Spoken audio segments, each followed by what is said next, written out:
Tu nous réunis autour de ta parole. Nous nous abandonnons à la direction de ton Esprit Saint, qui est plus fort que tout autre esprit dans ce monde, afin qu'il dispose de ces instants, non seulement pour qu'il nous utilise afin de communiquer les oracles de Dieu comme caisse de résonance de Dieu, comme héros de Dieu, mais dans la puissance du Saint-Esprit. Mais aussi, nous prions pour que le même Esprit dispose nos cœurs pour réceptionner de la part de Dieu ce qui nous a été préparé. Nous avons prié ainsi au nom de Jésus-Christ. Amen. Bien-aimés, le dimanche passé, le dimanche 14 juin 2020, nous avons annoncé un thème que nous avons trouvé bon de partager en deux temps. Le thème, le sang précieux de Jésus-Christ, a eu pour sous-thème, et c'est le sous-thème qui avait été abordé le dimanche, le sang comme sceau des alliances. Et aujourd'hui, nous avons le deuxième et le dernier thème de ce grand thème, c'est puisque le sang a été versé. Puisque le sang a été versé. Je vous recommande de lire le texte de dimanche, l'Épître aux Hébreux au chapitre 9, versets 18 à 24. Mais ce soir, nous lirons avec vous, toujours dans le même livre, la lettre aux Hébreux, le chapitre 10e, les versets 19 à 39. Oui, je vous entends dire, c'est beaucoup de versets. Évidemment, je le sais. Nous lirons à partir de 19 jusqu'à 25, mais je vous demande d'aller jusqu'à 39. Voici ce qui est écrit dans ce passage dont je parlais ici. Hébreux, chapitre 10, verset 19 à 25. Mais vous irez jusqu'à 29 après le moment de partage. Ainsi donc, mes frères, puisque nous avons au moyen du sang de Jésus une libre entrée dans le sanctuaire par la route nouvelle et vivante qu'il a inaugurée pour nous au travers du voile, c'est-à-dire de sa chair, et puisque nous avons un souverain sacrificateur établi sur la maison de Dieu, approchons-nous avec un cœur sincère, dans la plénitude de la foi, les cœurs purifiés d'une mauvaise conscience et le corps lavé d'une eau pure. Retenons fermement la profession de notre espérance, car celui qui a fait la promesse est fidèle. Veillons les uns sur les autres pour nous exciter à la charité et aux bonnes œuvres.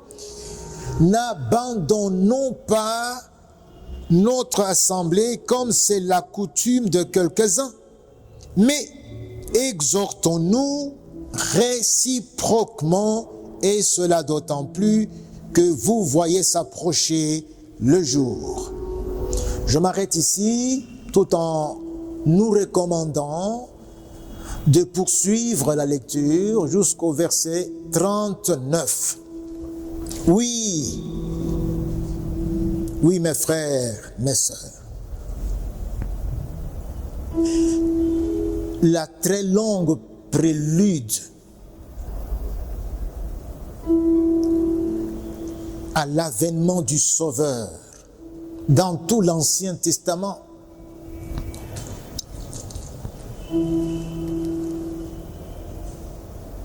Et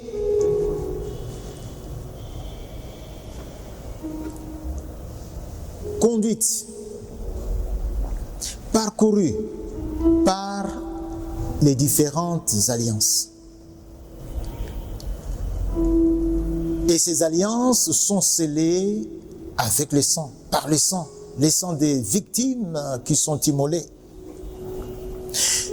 L'alliance noachique, l'alliance abrahamique, l'alliance mosaïque, l'alliance davidique. Sont toutes ces alliances en forme de cône. Nous avons dit en forme d'entonnoir, allant jusqu'au tube d'entonnoir. Et ces alliances, mes frères, nous l'avons dit, ont été scellées avec le sang des victimes.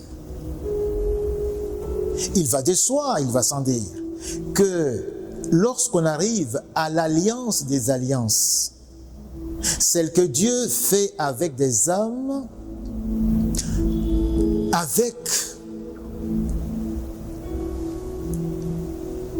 le sacrifice, cette fois-ci, de son Fils, de son unique Fils, Jésus-Christ, il va de soi qu'il va y avoir aussi des sangs qui vont couler.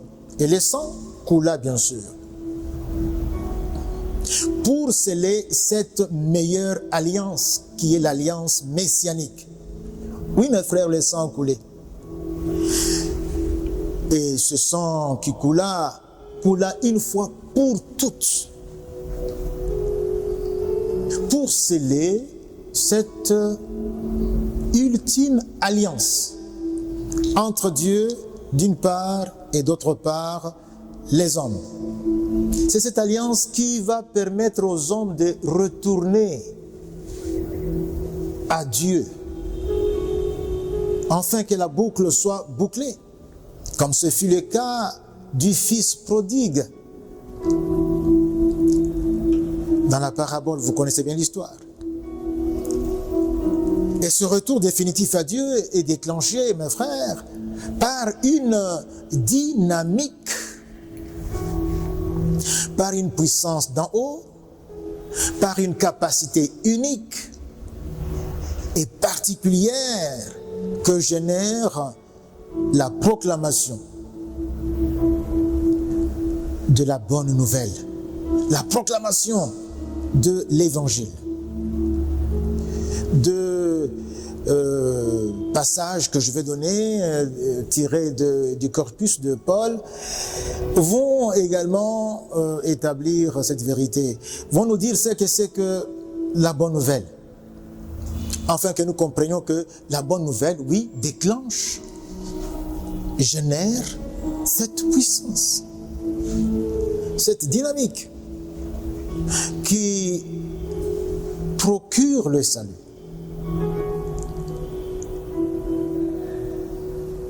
Qui transporte des ténèbres à la lumière.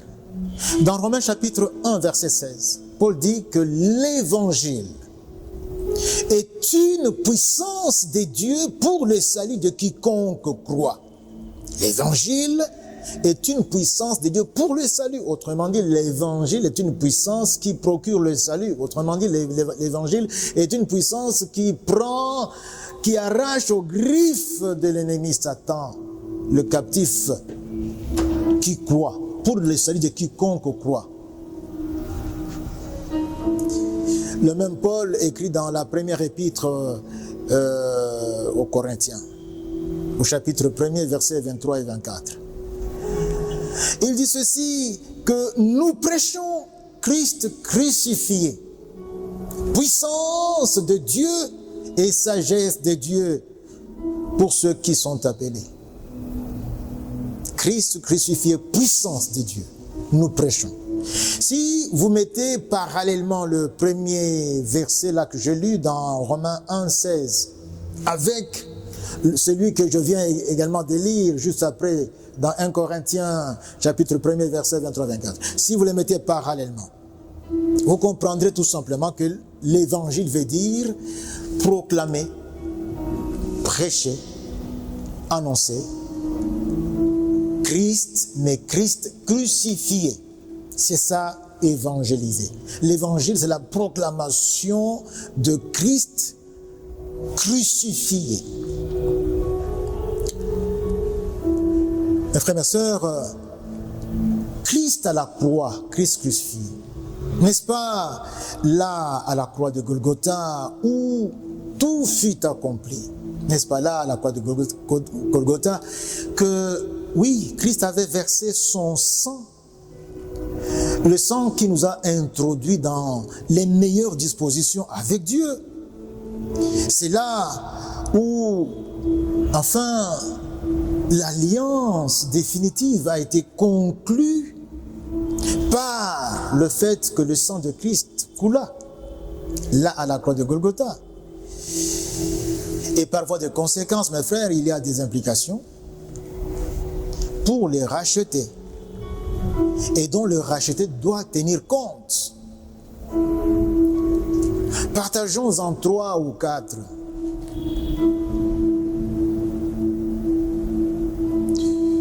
Il y en a qui sont positifs, d'autres sont négatives. On va les partager à travers ce texte qu'on a lu. Le fait que le sang de Christ a dû couler. Le fait que finalement, il y a eu une conclusion de la meilleure alliance. Des alliances, de l'alliance des alliances. Qui est l'alliance de la grâce. Conclue par le sacrifice de Jésus. Donne des implications. Et nous tirons ces implications de ce qui est dit dans les Écritures. La première implication, quelle est-elle? Qu'est-ce que cela implique pour nous? Qu'il y ait eu finalement la toute dernière alliance de Dieu avec les hommes, par le sang de Christ. La toute première implication, c'est que nous nous approchons de Dieu chaque jour. Donc, c'est nous approcher de Dieu chaque jour. Autrement dit, nous devons nous approcher de Dieu chaque jour. Comme nous lisons dans les versets 22 et 23. Chaque jour, bien-aimés, nous devons nous approcher de Dieu. Je voudrais ici revenir à la parabole du père bienveillant qui accueille son fils qui était parti dilapider tout ce qu'il avait réclamé comme héritage et qui revient tout penaud, main bredouille, cherchant un emploi de serviteur dans la cour de cet homme. On appelle cette parabole la parabole du fils prodigue. Moi, je dis ceci. Si le jour où le fils prodigue, dans les misères où il se retrouvait, si le jour où il a pris la décision de retourner à son père, oui, je me lèverai, j'irai vers mon père, disait-il. Si ce jour qu'il a ainsi décidé, il ne s'était pas approché de son père jour après jour, il ne se serait jamais retrouvé dans ses bras. Vous comprenez bien que nous devons chaque jour progresser. Et c'est grâce à Christ, grâce à l'alliance nouvelle qu'il nous a, dans laquelle il nous a introduits par son sang, qu'il y a la possibilité maintenant pour les hommes de s'approcher de Dieu. Il n'y en avait pas. Ainsi, ayant été équipés ainsi et jouissant de cette possibilité, il nous est donc dit, approchons-nous chaque jour. Dans l'épître de Paul aux Philippiens au chapitre 3, versets 12 à 14, nous lisons « Le prix, mais je cours pour tâcher de les saisir. Je cours pour saisir le prix. Frère, je ne pense pas l'avoir saisi, mais je fais une chose, Laquelle? Oublions ce qui est en arrière et me portant vers ce qui est en avant. Je cours vers le but pour remporter le prix de la vocation céleste de Dieu en Jésus-Christ. On peut se poser la question, comment cela?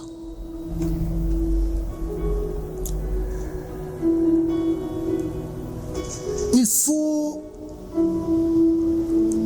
tout en étant sur la terre, ne pas se laisser berner dans les illusions. La sagesse, c'est délester des choses de cette terre pour s'affectionner aux choses célestes. Et par conséquent, marcher et même courir à la suite de Christ avec engagement, avec entrain, avec zèle, avec détermination. Par la foi, sans perfidie ni duplicité.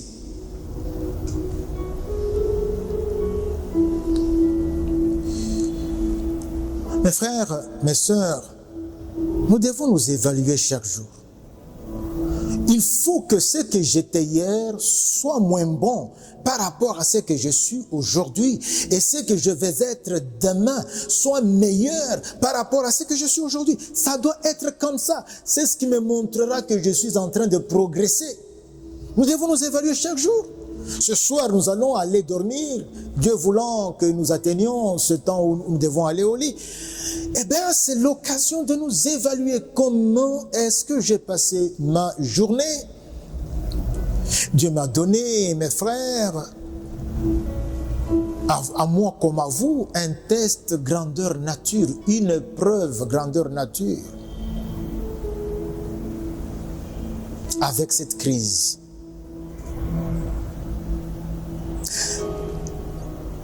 La question qu'on peut se poser, qu'est-ce qui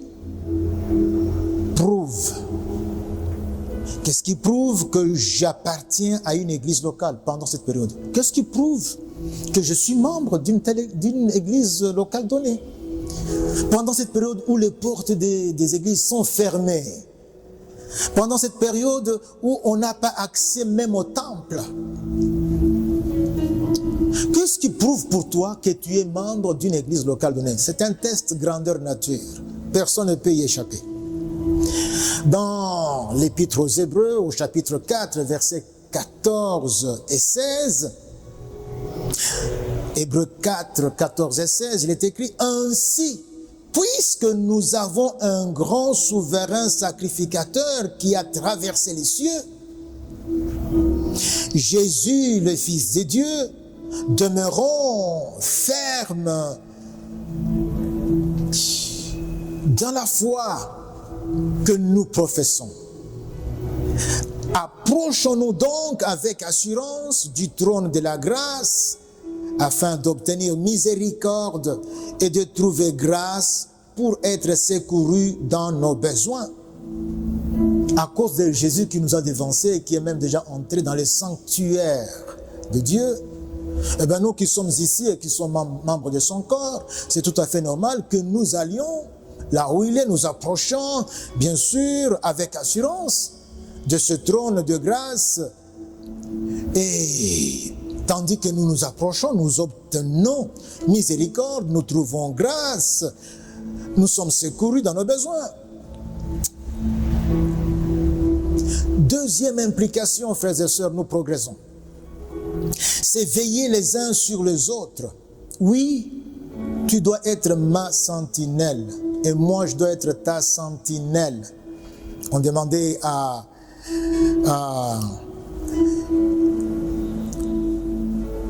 Caïn, où est ton frère? La question lui était posée. Et là, il répond à Dieu, ben, suis-je gardien de mon frère? Je te dis, mon frère, que tu es mon gardien.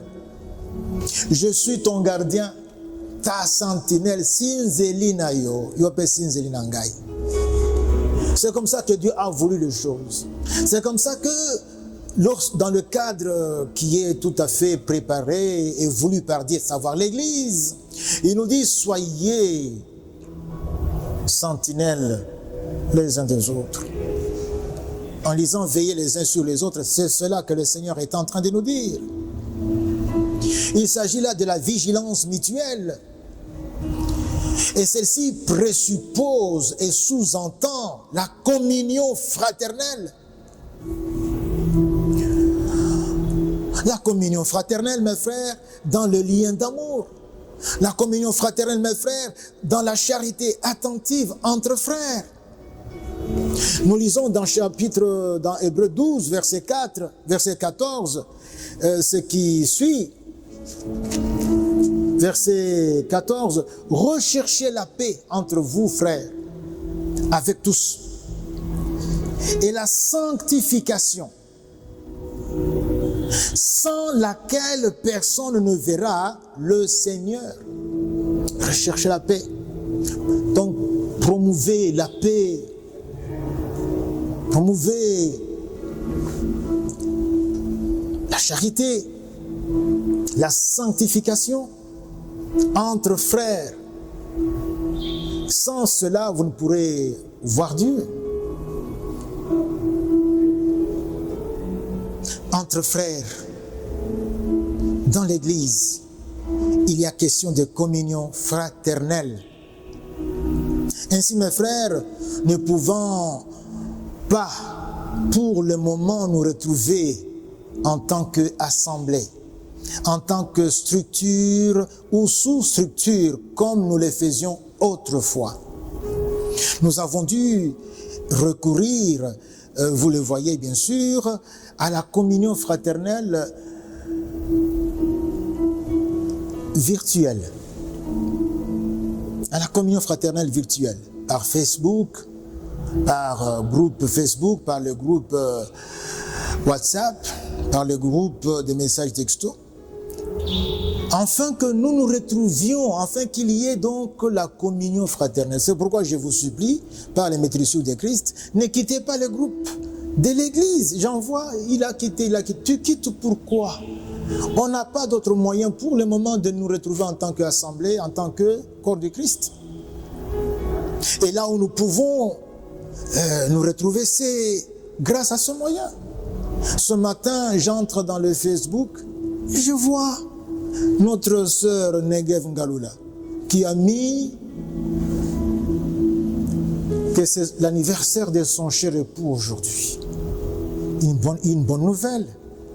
Ngaloula est à Lubumbashi. Nous ici, et je n'étais pas le seul, nous avons réagi. Nous avons souhaité bon anniversaire. Et quand j'ai écrit, elle m'a répondu tout de suite. Merci beaucoup, papa. Cette communion-là, cette interaction-là, ne pouvait pas avoir lieu sans ce moyen technologique. C'est aujourd'hui aussi qu'on a appris toujours par ce même moyen dans le groupe WhatsApp, cette fois-ci, que Papa Kouka, le père de notre frère Noé, nous a quittés à 93 ans. Mais cela, on ne pouvait pas le savoir. J'ai eu l'occasion de compatir. Et j'ai vu que d'autres frères avaient déjà compati pour un moyen. Même une sœur qui connaît la famille Kouka, qui connaît le frère Kouka, qui est en France, la sœur Marceline, a aussi envoyé des condoléances. Elle a dit, condoléances mon frère. Mais c'est comment cela, mes frères? Vous qui quittez, qui partez du groupe, comment est-ce que nous pourrons interagir en tant que frères? Comment nous pouvons veiller les uns sur les autres? Comment nous pouvons nous soutenir, nous exciter aux bonnes œuvres? Veiller les uns sur les autres, mes frères, ça sortit immanquablement de la dimension sociale, cela va sans dire. Nous lisons dans Galates chapitre 6, versets 9 et 10. Ne nous lassons pas de faire le bien, car nous moissonnerons au temps convenable. Si nous ne nous relâchons pas, tu commences mais tu ne t'arrêtes pas. si nous ne nous relâchons pas. Ainsi, pendant que nous en avons l'occasion, pratiquons le bien envers tous, écoutez la suite, et surtout envers les frères dans la foi. Mes frères, la dimension sociale ne peut pas être occultée dans l'Église où Christ nous a montré que nous devons nous intéresser au prochain, l'aimer. Nous avons initié pendant cette période pénible, on a initié le panier social. Nous avons, et nous le répétons, demandé aux uns aux autres d'apporter pour ceux qui le peuvent, en espèces ou en nature, des biens pour des frères qui sont en difficulté. Quelques-uns, Dieu merci, ont déjà agi. Soyez bénis mes frères, vous qui avez donné votre argent, qui avez donné vos habits, qui avez donné aussi vos biens en nature, le riz, les boîtes de sardines. Que Dieu vous bénisse. Mais le panier circule encore. Si vous venez avec vos biens, ils seront bien sûr reçus par le secrétaire. On avait donné le deadline de la fin du mois passé pour que nous puissions quand même agir. Et notre commission sociale de compassion et sociale, avec Maman Kabbalah, Maman Robert et Maman Yisekwen, sont en train de s'affairer pour dispatcher. C'est bien que nous avons, enfin que quelques-uns des nôtres qui sont en difficulté puissent recevoir de la part de Dieu à travers le corps de Christ. C'est que Dieu donne à ses enfants. Et c'est cela l'Église. Veillons les uns sur les autres pour nous exciter aux bonnes œuvres. Pour nous exciter à la charité et aux bonnes œuvres. Troisième implication, c'est l'avant-dernière. Lorsque le sang de Christ a été répandu et l'alliance définitive, l'alliance des alliances conclue, quelles implications pour nous, les bénéficiaires de cette alliance, les rachetés. Troisième implication, ne pas déserter notre assemblée. Osons na PPI peine, koki ma PPI peine était. Ne pas déserter l'assemblée, c'est dit au verset 25.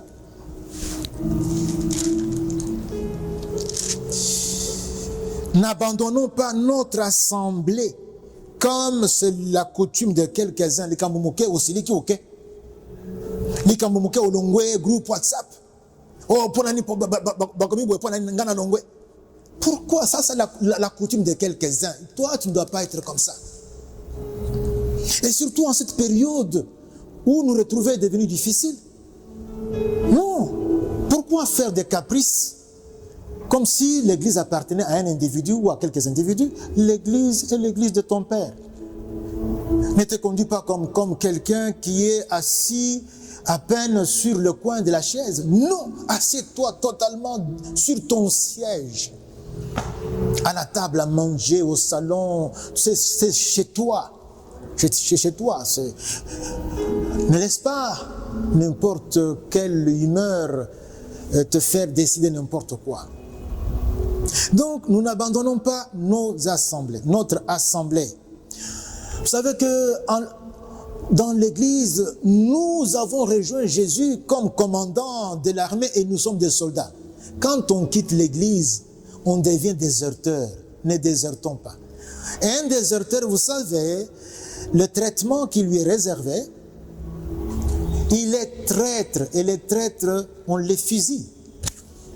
Si les hommes sont ainsi sévères avec les traîtres quand il y a l'armée, quand il y a guerre et puis le soldat déserte de son poste, à bien plus forte raison Dieu qui a dû payer le prix le plus cher en acceptant que le sang de son fils, son unique, soit versé pour qu'il y ait donc cette opération derrière Christ, le commandant de l'armée. Et alors, ceux qui sont dans les rangs désertent pour un oui ou bien pour un non. Ça, c'est de la légèreté qu'on ne doit pas retrouver chez nous, enfants de Dieu. Frères et sœurs, réveillons-nous.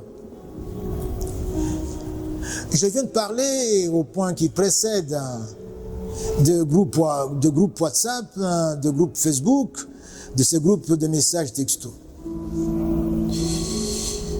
C'est tout ce dont nous disposons en ce moment comme moyen de connexion entre membres, comme moyen d'interaction au sein de l'Église en tant que groupe social.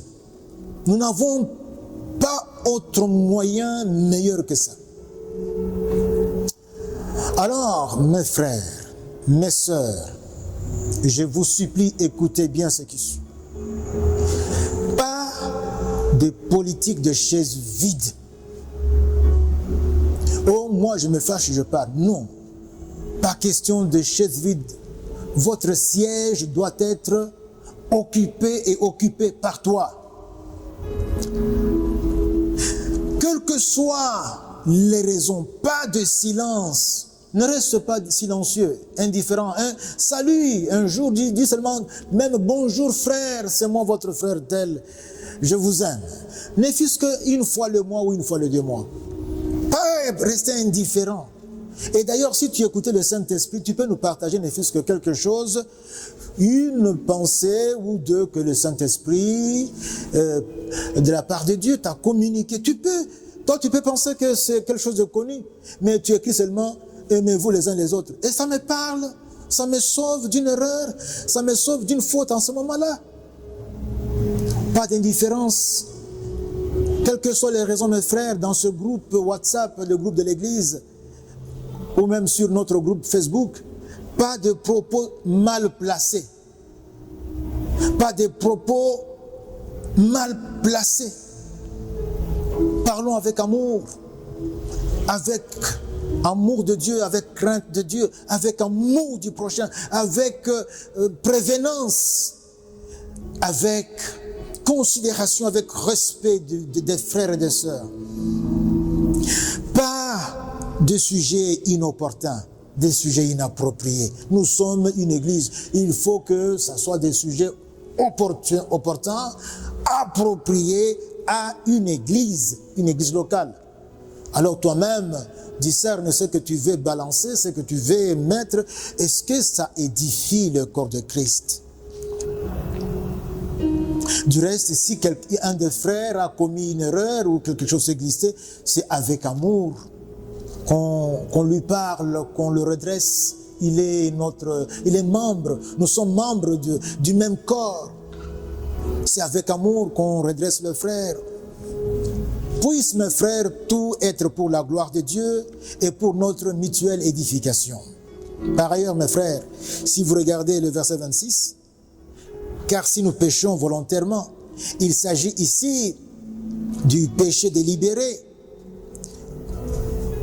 Si, après avoir reçu connaissance de la vérité, nous vivons délibérément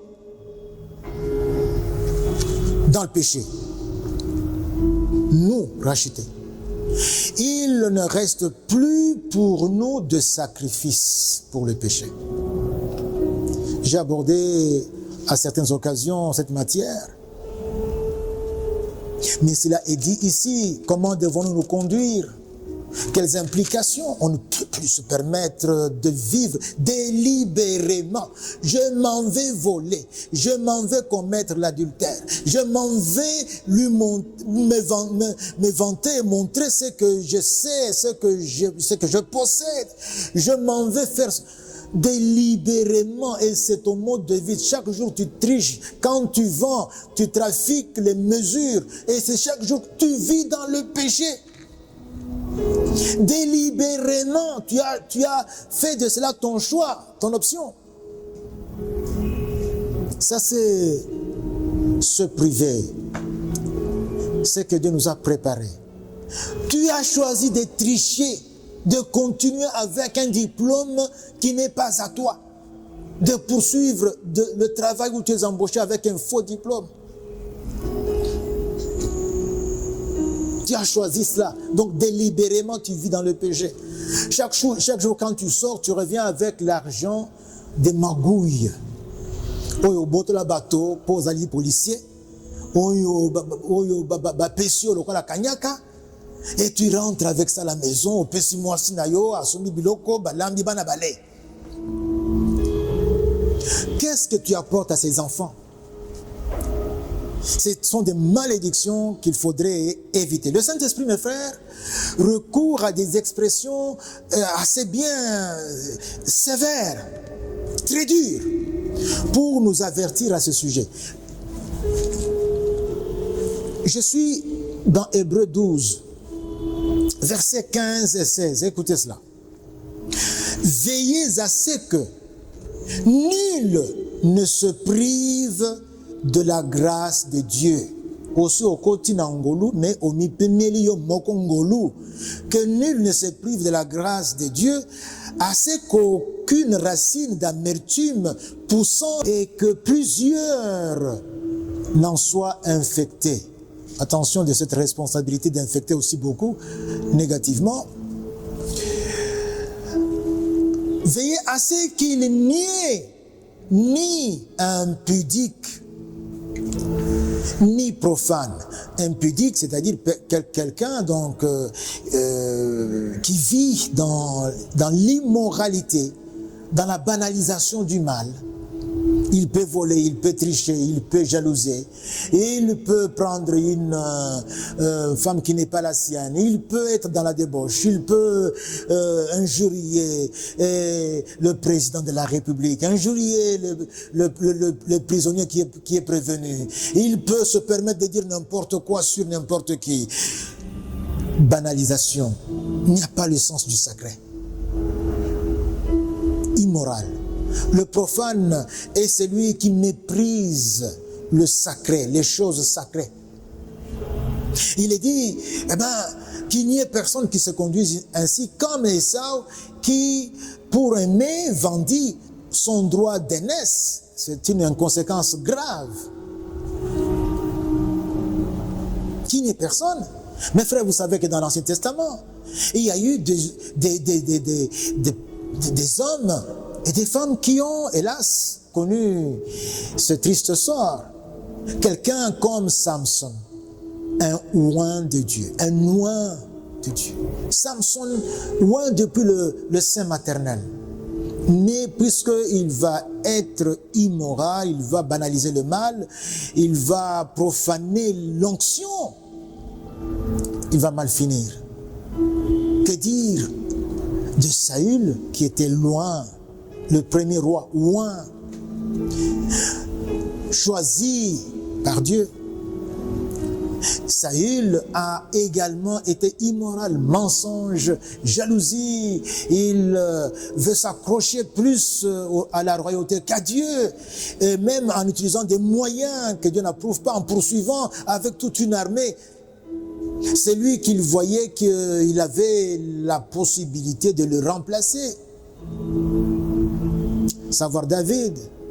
Saül va comme ça aller de revers en revers et puis il va mal finir. Dans le Nouveau Testament, nous avons le triste cas du couple Ananias et Saphira dans Acte 5, qui ont aussi, il faut le dire, banalisé le mal, qui ont profané le sacré. Oui, mes frères, cela est arrivé. Et vous savez qu'ils sont morts le même jour, et l'homme et la femme. Un autre triste exemple de cette banalisation du mal et la profanation de l'onction, c'est Démas qui était équipier de Paul et qui s'était déplacé avec Paul dans le ministère, qui était parmi ceux qui saluaient les destinataires des lettres de Paul. Démas, qui finalement, à la fin du ministère de Paul, savoir quand Paul est en prison, dans la deuxième lettre de Paul à Timothée au chapitre 4, verset 10, Démas, dit Paul, l'a abandonné par amour du siècle présent. Il est rentré à Thessalonique. On a commencé avec l'esprit et on finit dans la chair. Puisqu'on a banalisé le mal, Puisqu'on a toléré le mal, on a justifié le mal. Je ne sais pas quel est le péché dans ta vie, mon frère, ma soeur, que tu cajoles, que tu tolères, que tu supportes, au sujet duquel tu dis qu'on ne peut pas faire autrement, les temps sont ce qu'ils sont, et si je me privais de cet avantage, qu'est-ce que je veux devenir? Attention, il n'y a rien sur la terre qui peut égaler le niveau le plus bas, le stade le plus bas au ciel. Il n'y a rien. Alors, affectionne-toi aux choses célestes et le regard tourné au ciel au lieu de gaspiller ton temps inutilement avec ce que le monde, la chair, Satan te suggère, te propose. Dernière implication, la quatrième, j'en avais 4 ce soir, la quatrième implication, la voici mes frères, vivre dans l'attente du retour du Seigneur Jésus-Christ. Vivre dans cette attente, de sorte que soit que vous parliez, soit que vous agissiez, soit que vous buviez, soit que vous mangiez, soit que vous fassiez quelque autre chose, que vous fassiez tout dans cette perspective-là. Vous êtes dans l'attente de celui qui va vous évaluer sur base de ce que vous avez reçu de lui, du service que vous devez lui rendre, de la mission qui est la vôtre. Vous allez vivre en fonction et uniquement en fonction de cela, quitte à perdre tout autre avantage sur la terre. Mes frères, regardez et voyez, informez-vous, est-ce que Jésus-Christ et Jean-Baptiste ont laissé quelque part une parcelle qui leur appartienne? Est-ce qu'ils ont laissé quelque part un monument à eux qu'ils ont érigé à leur gloire?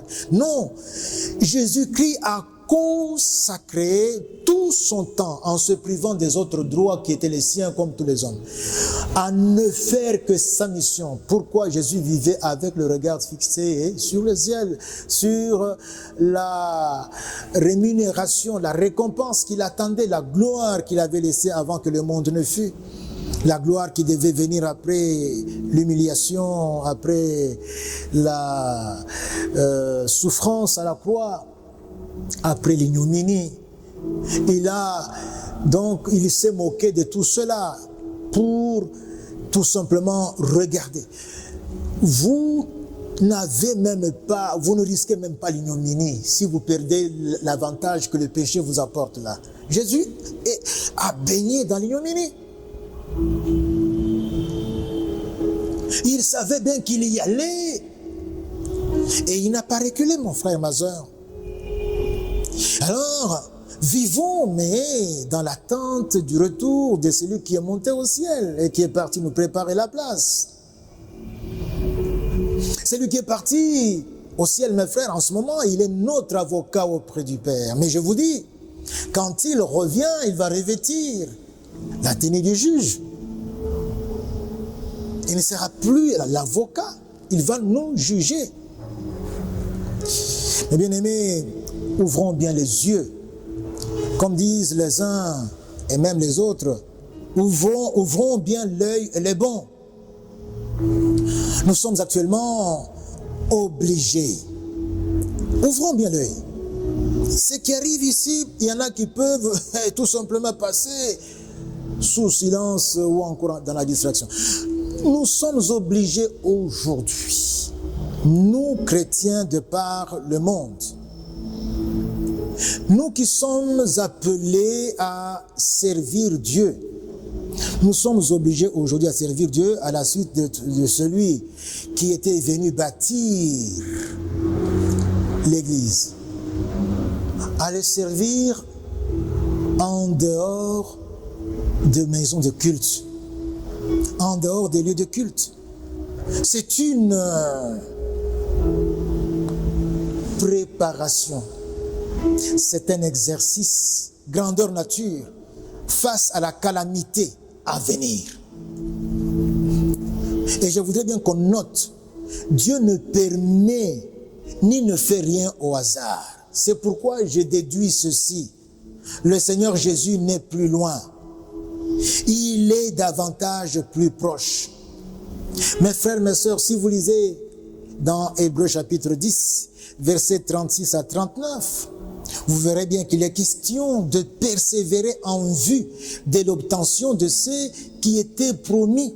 Nous devons persévérer avec le regard fixé sur ce qui était promis. Ah ben, connaissez ces promesses, lisez la Bible, soyez informés de ce que Dieu nous promet et vivez en courant après ces promesses. Nous devons vivre, mes frères, par la foi, c'est-à-dire nous laisser conduire par le Saint-Esprit. Vivre par la foi, c'est être le type d'homme que la Bible appelle l'homme spirituel. C'est l'homme qui est connecté à Dieu par son esprit et qui, au lieu d'être distrait par ce que le monde lui propose, voit ce qui brille au ciel et vit pour cela. Oui, nous devons vivre dans l'attente de celui qui vient en ne nous retirant point. Oui, si vous lisez le verset, ce passage, il est dit, car vous avez besoin de persévérance afin qu'après avoir accompli la volonté de Dieu, vous obteniez ce qui est promis. Encore un peu de temps, celui qui doit venir viendra. Il ne tardera pas, le Seigneur Jésus-Christ. Et mon juste vivra comment? Par la foi. Mais s'il se retire, mon âme ne prend pas plaisir en lui, mes frères. Et écoutez comment le Saint-Esprit parle clairement sans détour. Nous, moi et vous, nous ne sommes pas de ceux qui se retirent pour se perdre, non. Nous sommes de ceux qui ont la foi pour sauver leur âme. Je vais m'arrêter par là, mon frère, avec une brève conclusion. Bien-aimés frères et sœurs, le sang, non des animaux, le sang de l'unique Fils de Dieu a dû couler, a dû être répandu pour sceller l'alliance définitive, la toute dernière, l'alliance ultime, l'alliance par excellence, la meilleure alliance. À ce moment, en 2020, avec tout ce que nous voyons et connaissons, je déduis tout à fait, sur base de la lumière des Écritures, que nous sommes dans la dernière ligne droite pour l'avènement de Jésus-Christ. Alors, toi qui dors, je t'adjure, au nom de Jésus-Christ, réveille-toi, toi qui dors, réveille-toi, donne ta vie à Christ si ce n'est pas encore fait, pour que tu sois intégré dans les rangs de ceux qui peuvent, de ceux qui acquièrent la puissance, la capacité, la dynamique de pouvoir s'engager sur la route qui nous retourne à Dieu. Et vous qui êtes rachetés déjà, mes frères, restez accrochés au Saint-Esprit pour qu'avec lui, vous puissiez courir avec détermination, avec zèle, mais aussi avec crainte et tremblement, avec efficacité dans la carrière ouverte devant vous par Jésus-Christ. Seigneur mon Dieu, merci beaucoup du prix payé. Le sang de Jésus-Christ a été versé. Quand je parle de Jésus, il s'agit de ton Fils, de ton unique. L'amour dont tu nous aimes a été tel que, et est tel que tu as consenti à sacrifier Christ. Nous te remercions, Seigneur. Et grâce à ce sacrifice, le sang a coulé pour sceller la meilleure alliance, l'alliance de la grâce, dans laquelle tu nous as tous transportés. Et grâce à cette alliance, il est possible aujourd'hui de retourner jusqu'à toi, dans les demeures célestes où tu nous as préparé une place. Je prie pour que les uns et les autres, ceux qui m'entendent et qui n'ont pas encore pris la décision de recevoir Christ, grâce à l'œuvre du Saint-Esprit, reçoivent Christ. Je prie pour que nous demeurions, nous qui sommes déjà rachetés, accrochés au Saint-Esprit et avec joie et avec efficacité, que nous soyons à ton service, ici sur terre, accomplissant les desseins que tu as arrêté dans la vie de chacun et sur cette terre. Seigneur, je te remercie pour la situation par laquelle nous passons. Nous savons que tu nous aimes et si tu as permis ce que nous connaissons aujourd'hui, c'est pour notre bien. Ne dis-tu pas que tout concourt au bien de ceux qui aiment Dieu?